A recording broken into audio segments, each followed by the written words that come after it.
And so joining us now to discuss the latest here in Israel, 1 month into the war with the Islamic Republic of Iran, are Colonel Itamar Yar, former deputy head of the National Security Council, and Ambassador Alan Baker, international law expert at the Jerusalem Center for Security and Foreign Affairs, and a former Israeli ambassador. Thank you both for joining us.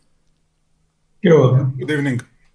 So Itamar, let's start with you. You know, the big news out of Israel today, the Houthis now joining the war. It took them 1 month, but now they finally have. So what is the significance of this? It's not a surprise. I think that almost everybody asked himself questions along the last 4 weeks. How is it that this time the Houthis didn't join? So now they joined. What are the real reasons why they waited until now? I don't think that there is a clear answer. What is clear is that it's part of the Iranian idea to make sure that the war will be as long as possible. And I think that they didn't see any reason to support or to push the Houthis to join earlier. And the idea is to make sure that now, when they are weaker and Hezbollah is weaker, the Houthis will join and perhaps will force Israel to deal with another front, something that was not the case until now. And Alan, you know, the Houthis were seen mostly as a nuisance, you know, not necessarily a real military threat, but they do pose a major threat to global shipping. We've seen that since October 7th. Now, combine this with the closure of the Strait of Hormuz, and this does put tremendous pressure on the United States to end the war. I mean, what do you make of this and, of course, the timing of their entrance into this war? Well, you know, I wouldn't look at it as a pressure on the United States to end the war. I would look at it as pressure on the international powers that are carrying out shipping operations, whether through the Straits of Hormuz or through the Straits of Bab el-Mandeb and the Straits of Tiran, to take whatever action is needed and get their hands out of their pockets and do what needs to be done, both to deal with the Iranians and to deal with the Houthis. I don't think this should be looked at as pressure on the United States. I think it's exactly the opposite.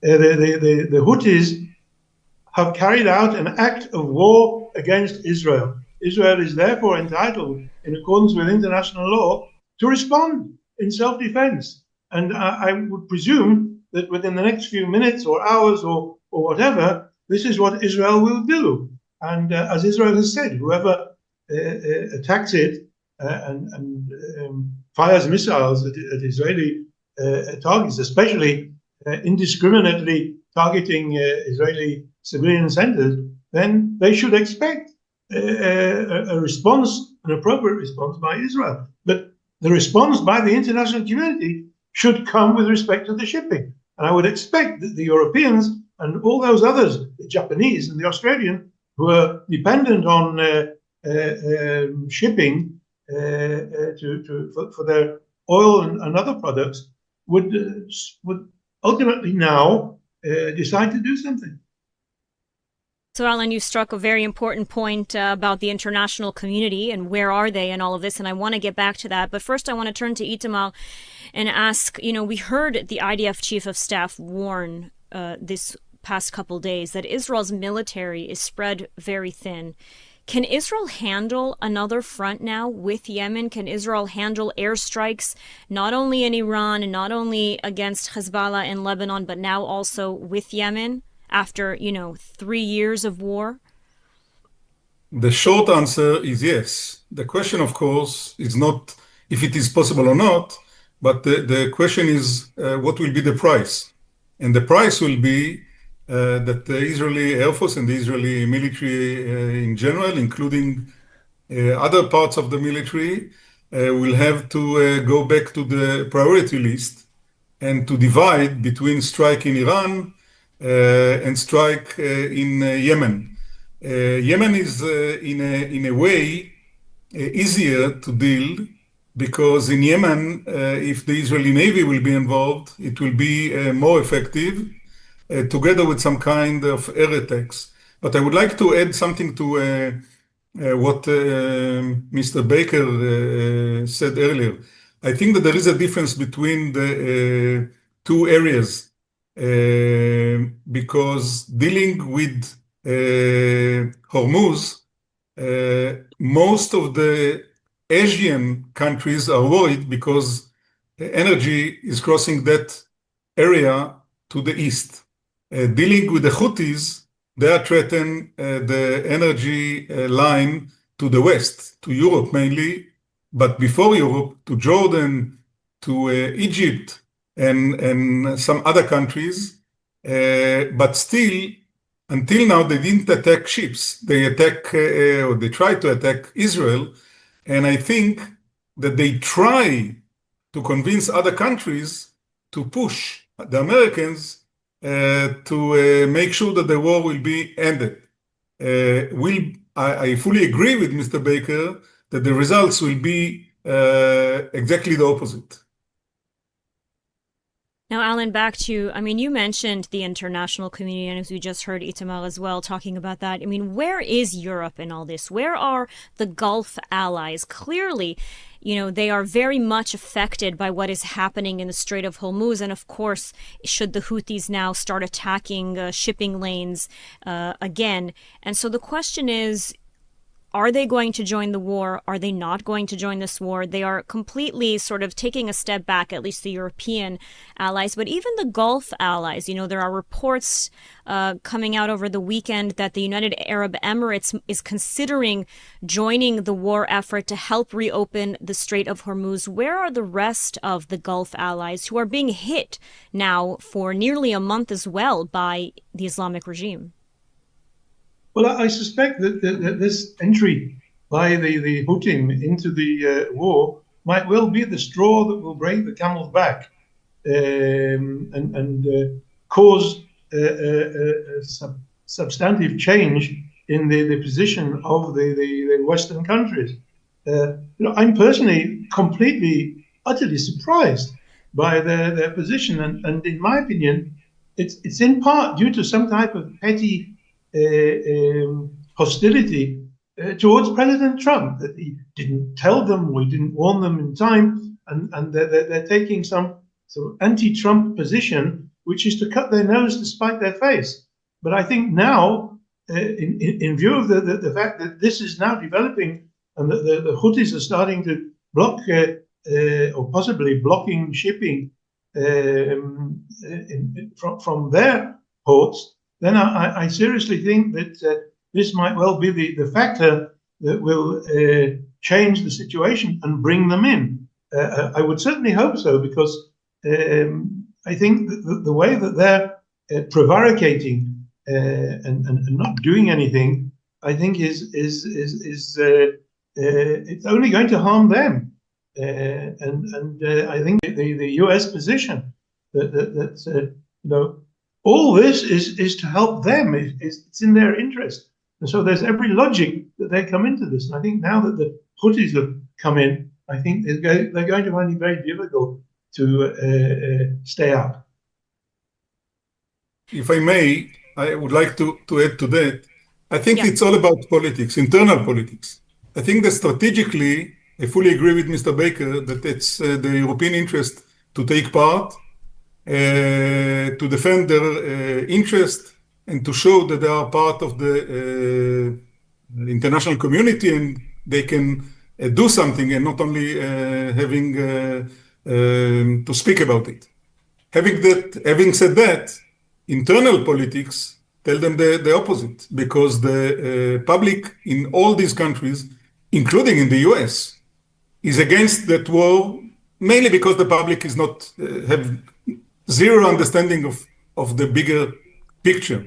And the difference between Mr. Trump, that is going on, even though the public is against it, and the Europeans, is that Mr. Trump can do in the US today almost whatever he would like. The Europeans are based on coalitions, are much more based on the public opinion. Some of them, if not all of them, are waiting for the next elections, what Trump is not. But again, they need a strong excuse to join. And perhaps what we just saw will be some kind of excuse for that. And I would like to add something more. Most of these countries, mainly the British and the bigger ones, don't send forces, but they cooperate with the Americans. They cooperate in many ways. It's not only intelligence, it's also allowing the Americans to use their bases, and there are many, many other means to support the US under the table and not publicly.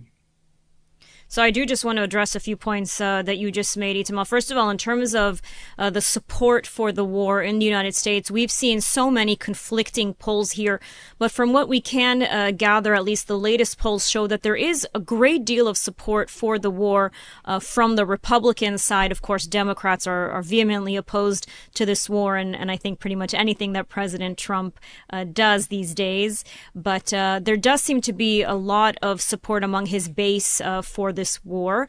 In terms of Europe, you're absolutely right. I mean, but you mentioned the use of bases. We've seen the spat between President Trump and Prime Minister Starmer in the UK, how he initially refused to let the United States use the bases, and it's sort of a back and forth there.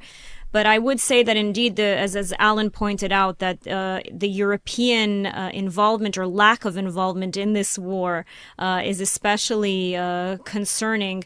Alan, you think that this might be the straw that breaks the camel's back that would bring in the Europeans.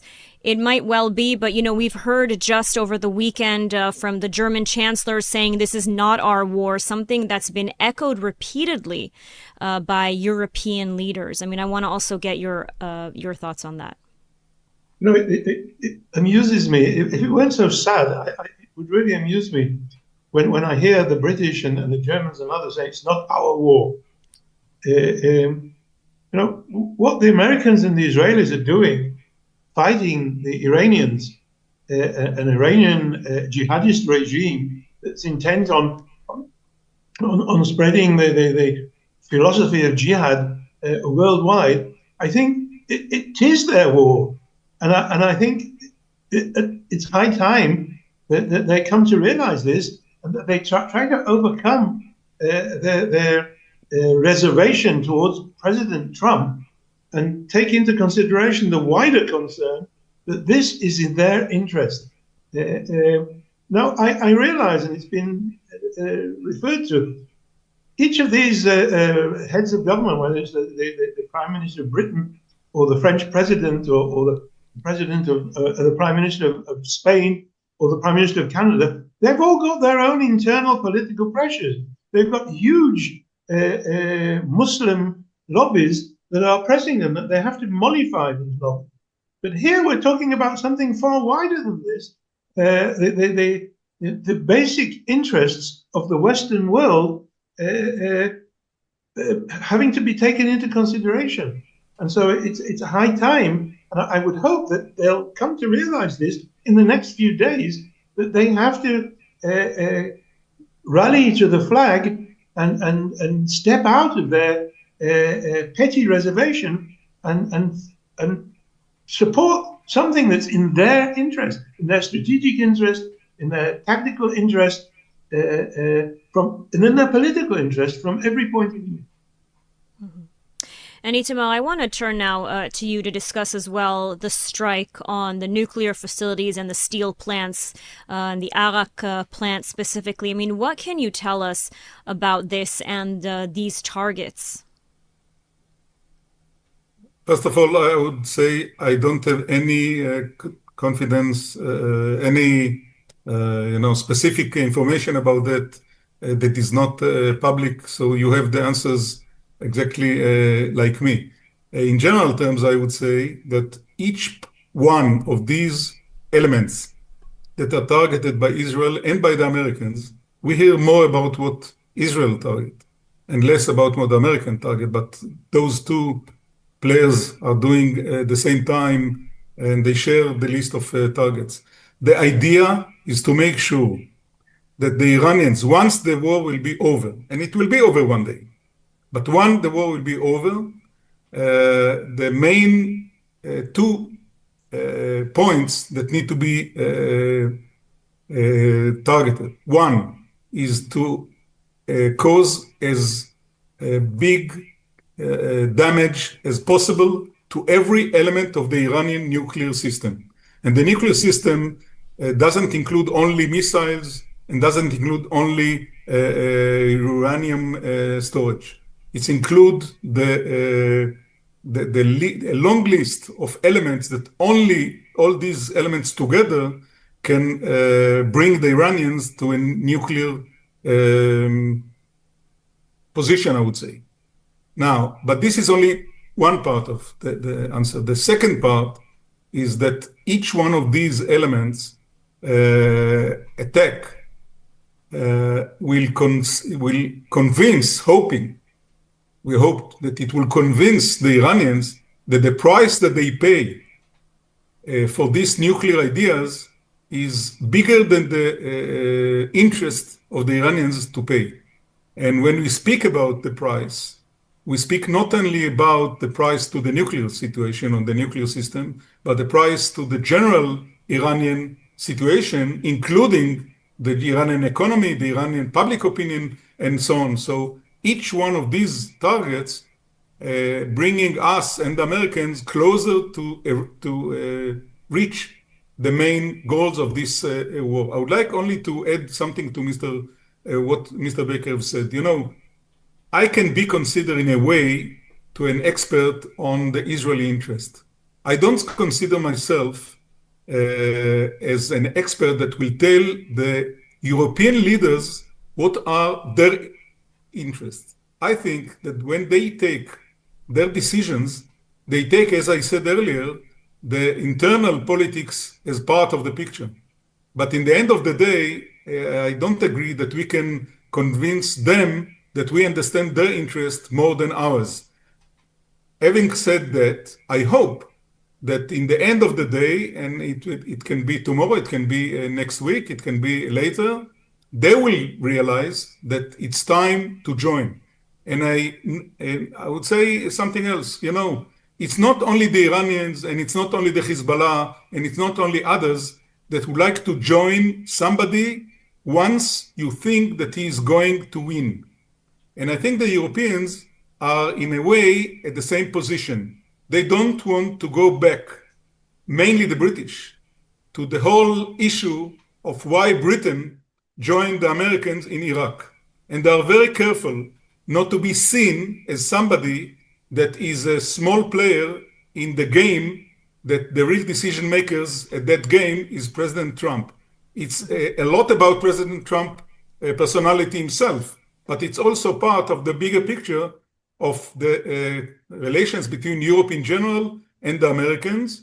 Again, let's hope that they will change their decisions, but I will not say to them that they understand less than me their interests.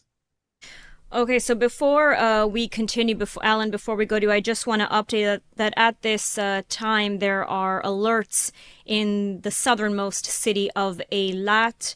There is a concern or an assessment, from what we understand, that another projectile was fired from the Houthis in Yemen. So we're following that and we'll, of course, update once we have more on the situation in Eilat. And, of course, as we were speaking a little bit earlier, there were sirens in the south of Israel and reports that there are some small fragments of the missiles that fell in a number of sites throughout the south. So once we have more, of course, we'll continue to update on that. And Alan, now I do want to turn back to you. You know, we also saw Iran, the Islamic regime, I should say, blame Israel and the United States for the strike on the nuclear reactor and the bases, claiming that the U.S. violated the agreement. Of course, they did this without any concrete evidence. They say that Israel claims to have said that the United States acted in coordination with it, but Israel, from what we've heard here in Israel, didn't issue any such statement. What do you make of this? It sounds incongruous and illogical. Look, Israel acted completely and utterly in self-defense in accordance with all the basic international norms and principles facing an immediate and highly likely nuclear threat. So everything that Israel did is fully justified, and anybody who can claim otherwise really don't understand international law. But I would to refer to something that Colonel Itamar just said. Look, Israel has, you refer to the targets that Israel is firing on. Israel is firing on strategic and tactical targets. Israel is not targeting innocent civilians. Everything that Israel is doing and the United States are doing in Iran, and by the same token also in Lebanon against Hezbollah, are against strategic targets. On the other hand, what we're seeing is that the Iranians are totally in violation of all the international conventions regarding the use of weapons by indiscriminately firing these multiple weapons against Israeli civilian concentrations. So they're violating international law, not just using cluster weapons indiscriminately, but they're also violating the international law of straits by blocking an international strait. Because according to international law, such an international strait has to remain open and can't be blocked by a coastal state. So here we're dealing with an international criminal. Now, we can't just continue to go along and mollify these type of international criminals. And if the international community doesn't stand up for its rights, which should be protected by the United Nations and others, but nobody's hearing anything from the United Nations apart from condemnations of Israel. So then we have to do this, and we have to do what has to be done together with the United States. And if the Western states choose to join us or to come into this, then it's in their interest and they have to do it. And, we also saw Iran target the U.S. airbase in Saudi Arabia reportedly. I mean, do you think this could have any effect on President Trump's April 6th deadline? Alan, let's start with your thoughts. Well, look, I think I can understand, as an international lawyer and a diplomat, I can understand President Trump as a leader choosing to seek a diplomatic solution. This is what the international practice is. And I think he's doing what needs to be done. And when he becomes convinced, as he was when the war began, that the Iranians are not bona fides, that they're not genuinely intent on coming to a settlement, then he'll take whatever action needs to be taken, as will Israel. But he has to give them a chance. And here I can completely understand this. But when it becomes evident to him and to Israel that the Iranians are pulling him along and not really sincerely considering the proposals that he made, then I think the president will decide, okay, enough is enough, time to get back to dealing with the issue in the way that it's only possible to deal with it, through force. Well, before I turn to you, I just want to update that we've received word that there was a drone that was fired from the Houthis in Yemen, and that was, of course, intercepted over the skies of Eilat, Israel's southernmost city. So, Itamar, turning now back to you, we're sort of updating as everything happens in real time. Let's talk about this deadline. President Trump extending the deadline to strike the major energy targets in Iran. I mean, why hold off? Couldn't he have struck them and then gone into negotiations? I mean, why the delay? And from what you're seeing, or from your sort of analysis of the military and strategic map, do you think the U.S. is preparing for some kind of ground operation, despite the fact that we've heard, Secretary of State Rubio and the Vice President saying that there won't be boots on the ground? It's clear that the American president would like to end the war. and he is looking for some kind of picture that will allow him to say, we achieved what we already wanted to achieve, even though we said much bigger or much more than it. I think that he will be very happy to find a way to stop without involving boots on the ground in Iran.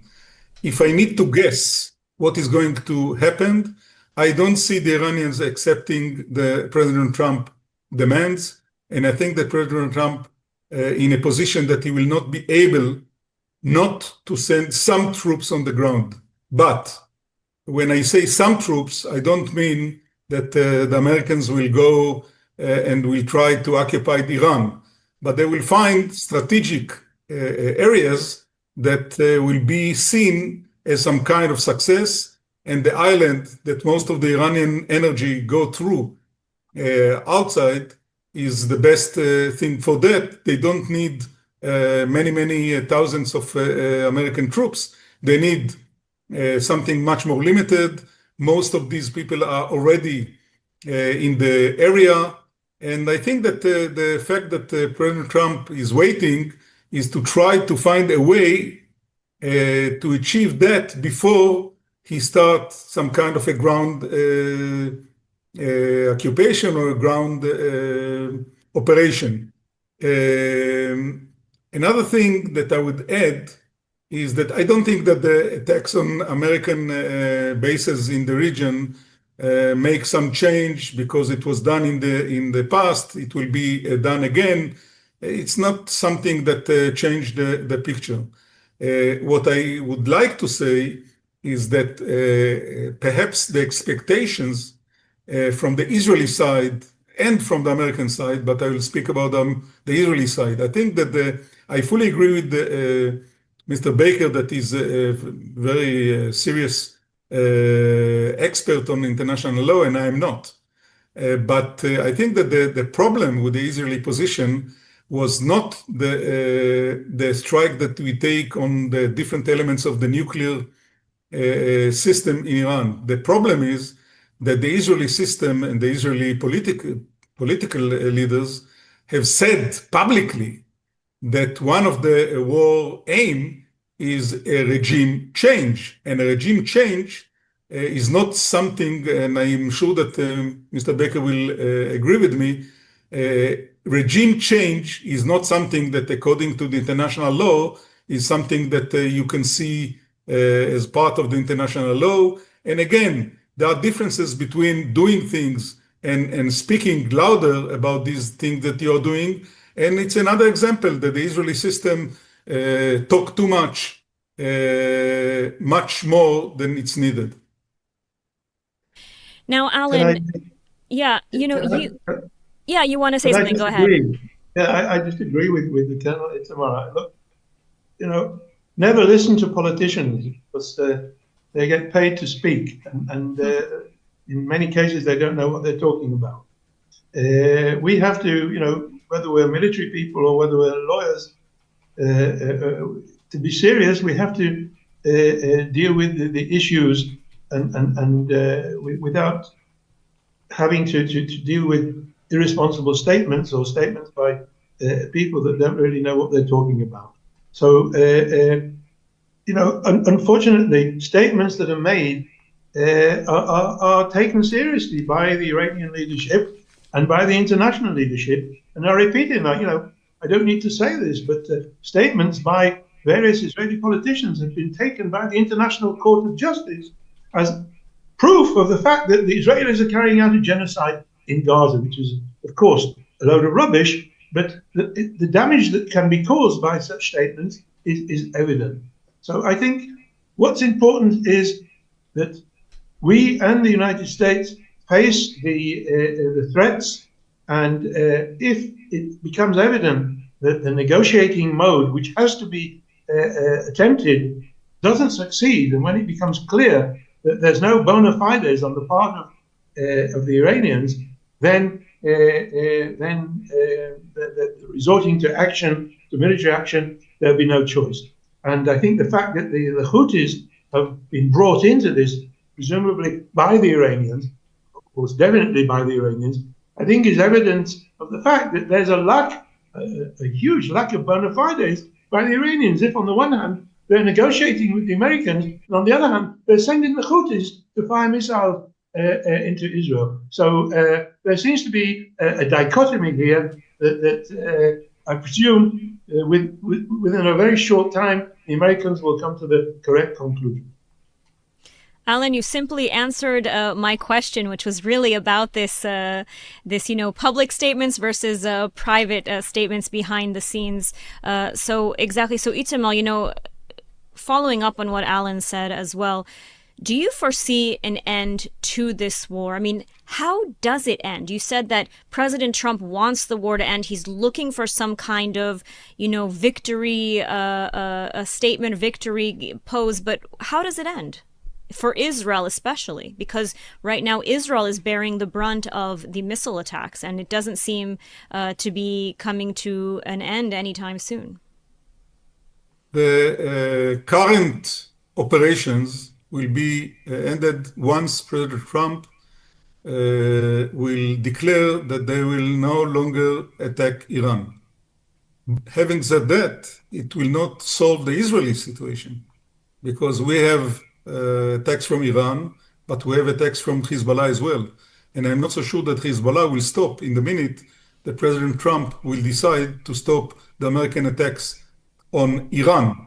But the general idea dealing with the Hezbollah is the same of what I just described dealing with the Iranians. We need to try to attack Hezbollah as strong as we can until the two sides will decide to end it.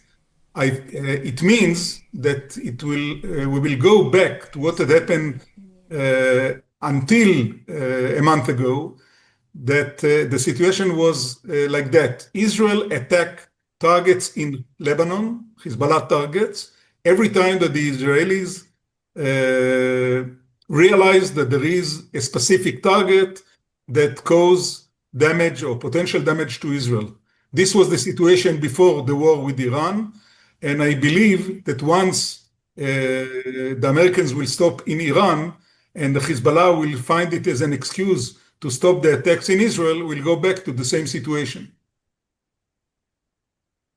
And Alan, just one more question over to you. There are reports that Vice President J.D. Vance has berated or had a very sort of stern talk with Prime Minister Netanyahu over the whole issue or the possibility of regime change in Iran. Now, initially, it was pretty much understood or a stated or not stated goal that regime change was the end goal of this war. It seems that both Israel and the United States are kind of taking a step back from that we're getting farther and farther from this possibility. So what do you make of this? Will we see this regime fall, or was this false hope? Well, I think this is never, it might have be called an end goal, but I think it's an end hope. I think both the United States and Israel hoped and still hope that with the progression of the military action, that the Iranian regime will be weakened to such an extent that the Iranian public will come out and do what needs to be done to change the regime.